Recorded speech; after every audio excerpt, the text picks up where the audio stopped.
Class 12 chapter number 8।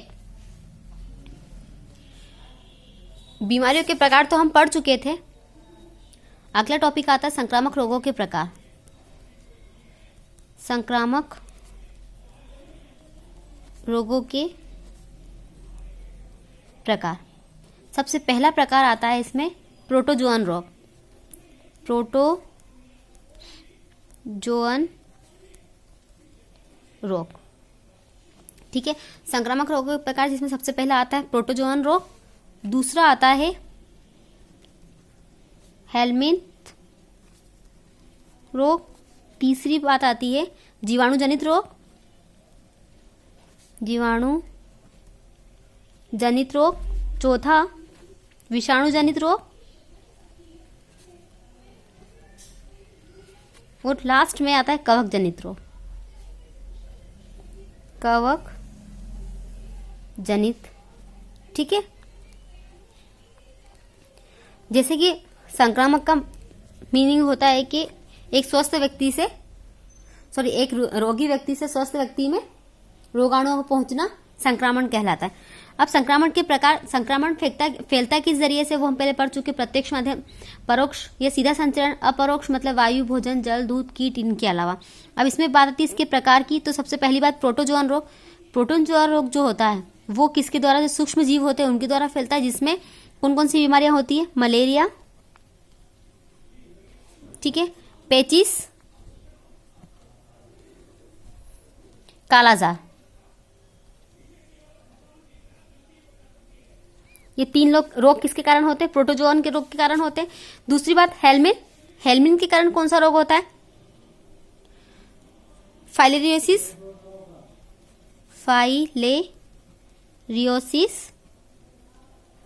और दूसरा आता है एस्केरियासिस,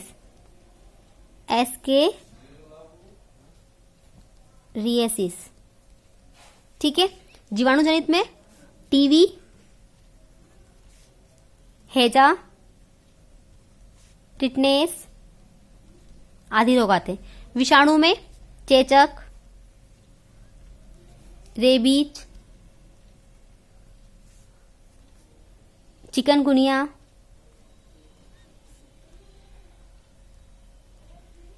आदि। और कवक जनित में आता है दांत। देखो, संक्रामक बीमारी, संक्रामक का मतलब होता है कि जो व्यक्ति पहले से बीमार है ना, क्या होगा, रोगी व्यक्ति से स्वस्थ व्यक्ति में क्या होना, रोगों का पहुंचना और उसके बाद पूरे समुदाय में इसका फैलना संक्रामक कहलाता है। और संक्रामक किसके कारण फैलता है, परोक्ष और अपरोक्ष दो प्रकार से। परोक्ष मतलब होता है कि स्पर्श करने से, छींक से, सांस लेने में, वस्त्र इत्यादि का उपयोग करने से, माता से बच्चे में, इससे। और अपरोक्ष मतलब होता है वायु के द्वारा, भोजन के द्वारा, जल के द्वारा, कीटों के द्वारा।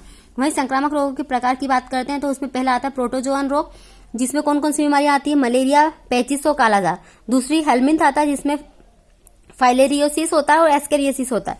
तीसरी बात जीवाणु जनित में हैजा, टीवी, टिटनेस। विषाणु जनित में चेचक, रेबीज, और कवक जनित में आता है दांत, ठीक है। सबसे पहली बात हम पढ़ेंगे मलेरिया, है ना। प्रोटोजोअन रोग में सबसे पहला कौन सा पढ़ेंगे, मलेरिया। ये कौन सा रोग होता है, प्रोटोजोअन रोग, ठीक है। अब जैसा कि मलेरिया से क्लियर है, मलेरिया किससे होता है, होता तो प्रोटोजोअन रोग है, लेकिन होता किससे, मच्छर के काटने से। लेकिन मच्छर के काटने से, हर मच्छर के काटने से मलेरिया होता है ऐसा नहीं है।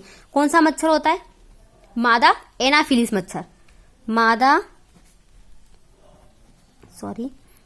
एनाफिलीज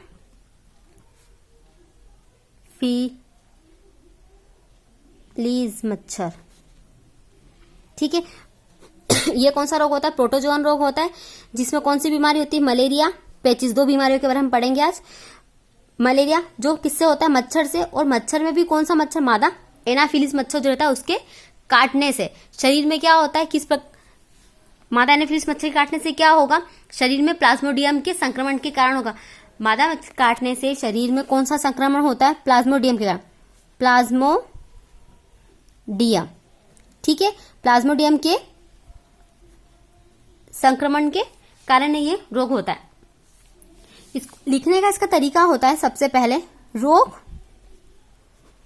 ठीक है, फिर रोगाणु का नाम, वाहक, ठीक है। वाहक के बाद लक्षण, और लक्षण के बाद आता है बचाव। तो सबसे पहले रोग कौन सा हो गया? मलेरिया, ठीक है। दूसरा रोगाणु, रोगाणु में किसकी बात करेंगे? रोगाणु में कौन आ जाएगा? कौन सा? मादा एनाफिलीज आएगा, प्लाज्मोडियम है? प्लाज्मोडियम आएगा, प्लाज्मोडियम। और वाहक में प्लाज्मोडियम नामक संक्रमण कौन फैलाता है? मादा एनाफिलीज मच्छर। तो वाहक में इसका नाम लिखेंगे मादा एनाफिलीज मच्छर, ठीक है। अब इसके सिम्टम्स की बात करते हैं। इसके सिम्टम्स कौन से होंगे?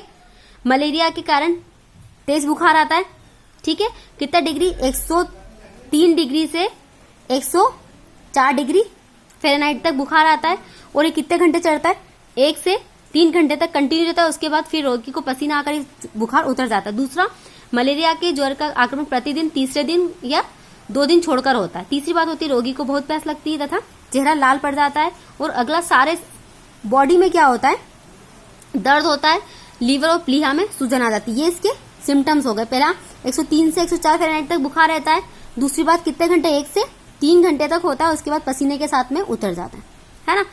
मलेरिया जो रहता है वो उसका आक्रमण के प्रतिदिन और तीसरे दिन या 2 दिन छोड़कर, कितने दिन छोड़कर? 2 दिन छोड़कर। और इसमें क्या होगा? सारे शरीर में दर्द, ये होता है मलेरिया, ठीक है। मलेरिया प्रोटोजोन रोग होता है मलेरिया, जिसमें रोग होता है मलेरिया, रोगाणु होता है प्लाज्मोडियम, वाहक होता है मादा एनाफिलीज मच्छर, लक्षण होते हैं सिम्टम्स जो फीवर के होते हैं। और बचाव में होगा कि इसके लिए हमारे आसपास पानी के गड्ढों को नहीं उनको भर देना चाहिए। मतलब पानी के जहाँ गंदगी नहीं होना चाहिए, ज्यादा हरे भरे छोटे पेड़ पौधे नहीं होना चाहिए, डीडीटी का छिड़काव करना चाहिए। ये सब इसके क्या हो जाएंगे?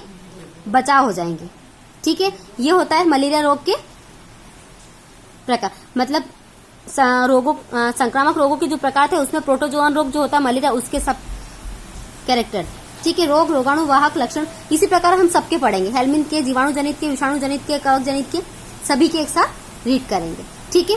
ये हुआ। इसी प्रकार दूसरी बात आती है पेचिस, अमीबियासिस या अमीबिया की पेचिस। इसमें रोगाणु का नाम आता है। इसमें भी इसी तरह से लिखेंगे, सारे कैरेक्टर ऐसे लिखेंगे। और इसी में क्या करेंगे? जैसे रोग का नाम एंट अमीबा हिस्टोलिटिका है ना।